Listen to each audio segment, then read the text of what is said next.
I've been in this industry for almost 20 over years, since 2001, but I started off building my own house. So after I built my own house, I feel that, well, this is something I really like to do, that I'm very passionate about it. Like, I'm very excited.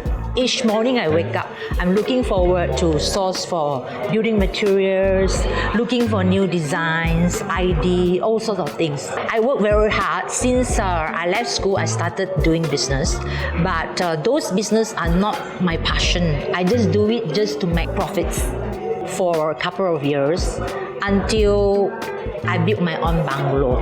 When I started to build my own bungalow, I started to feel, well, this is something I really like to do. I'm looking forward. So this will be my career. That is right after I gave birth to my youngest son.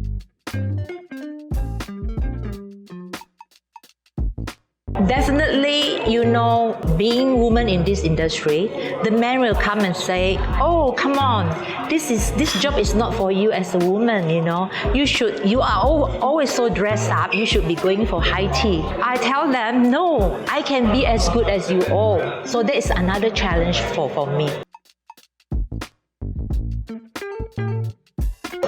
Because during the young days, even though at home, my late grandma sometimes, the water pipe, not working well, I would take a spanner and do it. So sometimes she asks me, "Are you a girl or a boy?"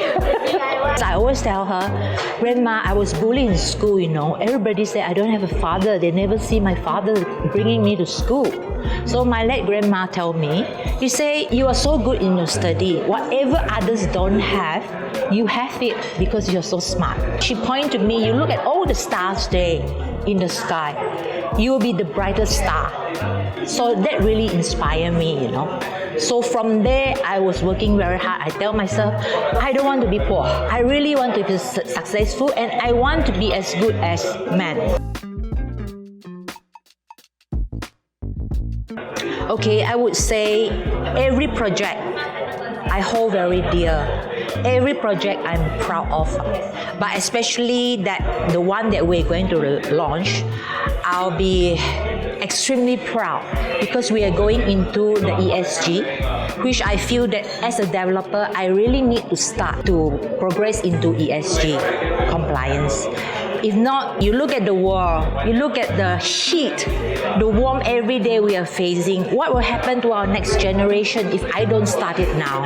Since the bank are all going into ESG, I think as a developer, I should be heading that direction. So we are coming up with one project. So that will be the first in Kuching to have that high-rise residential with green building index.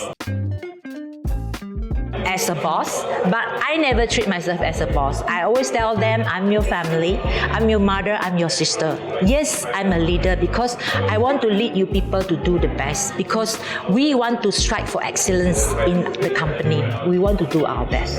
So I hold them very dear. So whatever joy or sorrow, we share it together.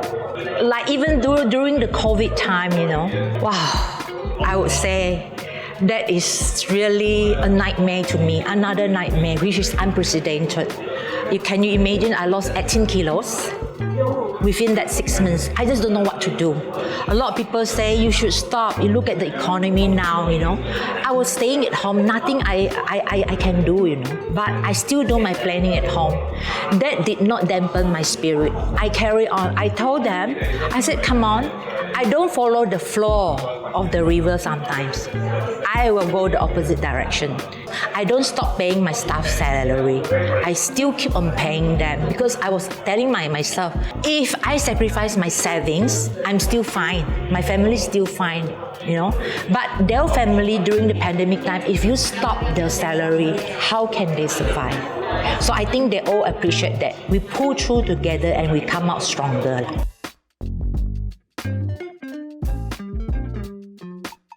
Probably before the pandemic, I may not look at it this way, that, people's life, you may not, because every time you're so carried away with profits, with business, After the pandemic, you start to value, well, this is life. This is life, man. You just don't know what is tomorrow. Whatever X factor of profit you make is a digit. But you take care of people, lives are different, you know. We feel touched, we feel good. When we sleep at night, we just feel that, well, I'm so happy I've touched somebody's life. Just like now, I hope that I can reach out to a lot of women.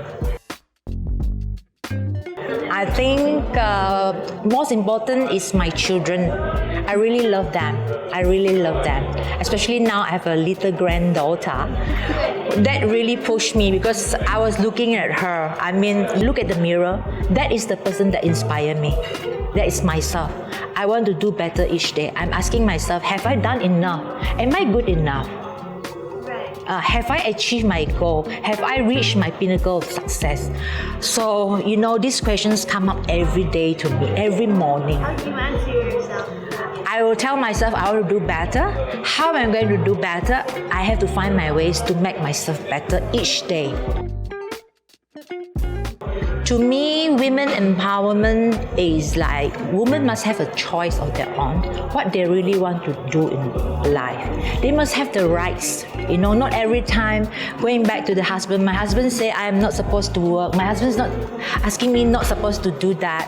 I think that is very wrong because a lot of my staff come back to me and say, oh, Dato', because my husband say I have to quit the job, I have to take care of the children. I say, well, he will tell you this today. 10 years later, he will say that you're boring. Every day you're asking money from me. You know, so I think as a woman, we have to strive for excellence and we must have our own success.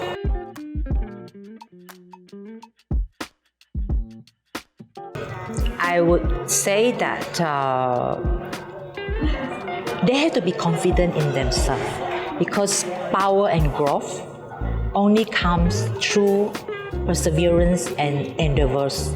Without that, you cannot be successful. Discipline is number one. And you must willing to sacrifice because you need to juggle, especially most women are married. So, family life and business, how are you going to juggle? I juggle that throughout and I'm successful as that. You have to juggle your own time. Instead of waking up at 6, can you wake up at 5, an hour earlier to settle the children? Then you start going to work. So don't treat the children as your inconvenience and say that, oh, I cannot be successful because of the children. I think it's not fair to say that. The children will feel very bad. A lot of people were asking me, how can you cope? Your business in development is so stressful and you go back, you still have to, you know, I don't trust my chauffeur to pick the children. I'll be in the car. If my mom is not in the car, I will be in the car, both of them.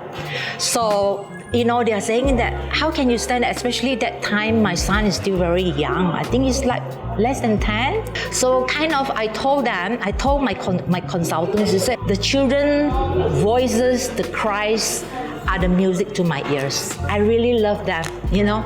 Rather than they stay quiet, I'm worried. If they cry, they shout, I know they are well, they are healthy. Yeah.